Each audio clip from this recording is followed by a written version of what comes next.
જય માતાજી મિત્રો, પુષ્પાની રસોઈમાં તમારું સ્વાગત છે। આજે આપણે ચોખાના લોટમાંથી થેપલા બનાવવાના છે। તેના માટે એક વાટકી મેં ચોખાનો લોટ લીધો છે। હવે સૌપ્રથમ આપણે એને નોનસ્ટિક પેનમાં 2 ચમચી જેટલું તેલ લઈ લીધું છે। તેલ ગરમ થઈ ગયું છે। અડધી ચમચી જેટલું જીરું, 1 થી 2 ઝીણા કટ કરેલા લીલા મરચાં લીધા છે। 1 સેકન્ડ માટે મરચાંને સાંતળી લઈશું। હવે એક વાટકી ચોખાનો લોટ છે તો આપણે અડધી વાટકી જેટલું પાણી લઈશું।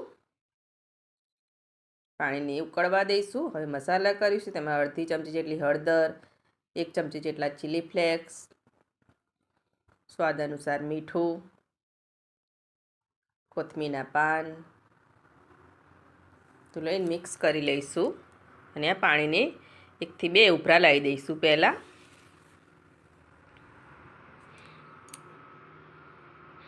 પાણી ઉકળી જવા આવ્યું છે। જો એક વાટકી ચોખાનો લોટ હતો તે અંદર એડ કરીને સરસ મિક્સ કરી લઈશું।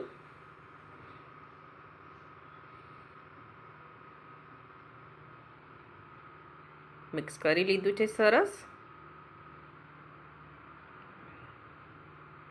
1 વાટકી ચોખાનો લોટ હોય તો અડધી જ વાટકી આપણે પાણી લેવાનું છે। જો વધારે લેશો તો તમારો લોટ ઢીલો થઈ જશે, એટલે મેજરમેન્ટ પરફેક્ટ રાખવાનું છે। 1 વાટકી ચોખાનો લોટ હોય તો અડધી વાટકી પાણી। લોટ સરસ થઈ ગયો છે ડો ફોર્મમાં। હવે એને થોડીવાર માટે 5 મિનિટ માટે ઢાંકીને મૂકી દઈશું, જેથી સરસ સિજાઈ જાય। 5 મિનિટ જેવું થઈ ગયું છે। ચેક કરી લઈશું આપણે ડોને। થઈ ગયું છે રેડી। હવે આ ડોને આપણે એક બાઉલમાં લઈ લઈશું અને ઠંડો થવા દઈશું। ઠંડો થઈ ગયો છે। હવે એને મસળી લઈશું। મસળીને એક લુવા જેટલો આપણે ડો લઈ લીધો છે। હવે પાટલી પર તેને વણી લેવાનો છે। અટામણ માટે લોટ લઈ લઈશું ચોખાનો અને હલકા હાથે વણવાનું છે આપણે।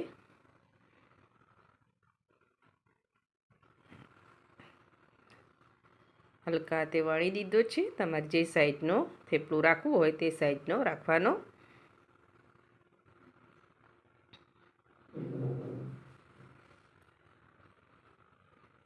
થઈ ગયું છે। હવે તેને શેકી લઈશું। તેમાં નોનસ્ટિક પેન પર આપણે થેપલાને એડ કરી દઈશું અને 2 સાઈડ થોડા થોડા ચડે પછી તેલના ટુવા દઈ દઈશું।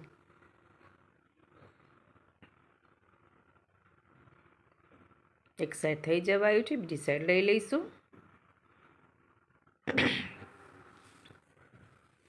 થોડું તેલ લગાવી લઈશું। 2 સાઈડ થોડું થોડું તેલ લગાવીને તેને ગોલ્ડન કરી લેવાનું છે।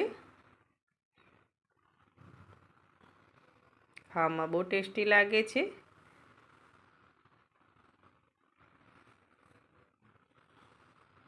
ગોલ્ડન થઈ જવાયું છે।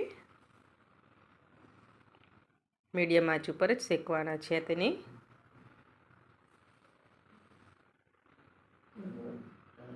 શેકાઈ ગયો છે, તેને બહાર લઈ લઈશું અને બીજું થેપલું પણ મેં વણી લીધું છે તેને એડ કરી દઈશું। તેલ લગાવી લઈશું।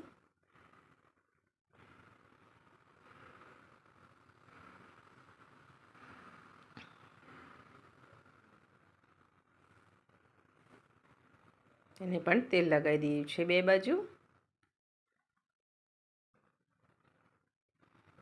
2 સાઈડ ફેરવીને તેને પણ શેકી લઈશું।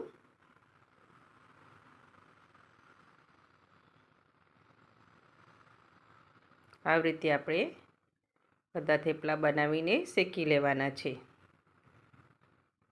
શેકાઈ ગયા છે, ગોલ્ડન થઈ ગયું છે, તેને બહાર લઈ લઈશું ને સર્વ કરીશું। સર્વિંગ પ્લેટ પર લઈ લીધા છે ચોખાના લોટના થેપલા। ફટાફટ બની જતા અને ખાવામાં બહુ ટેસ્ટી લાગતા। આ થેપલાને તમે દહીં સાથે પણ તમે ખાઈ શકો છો। એકદમ સોફ્ટ બને છે આ થેપલા। તમે એકવાર જરૂરથી બનાવજો। અને જો તમને મારી ચોખાના લોટની થેપલાની રેસીપી ગમતી હોય તો મારા વિડીયોને લાઇક કરજો, સબસ્ક્રાઈબ કરજો।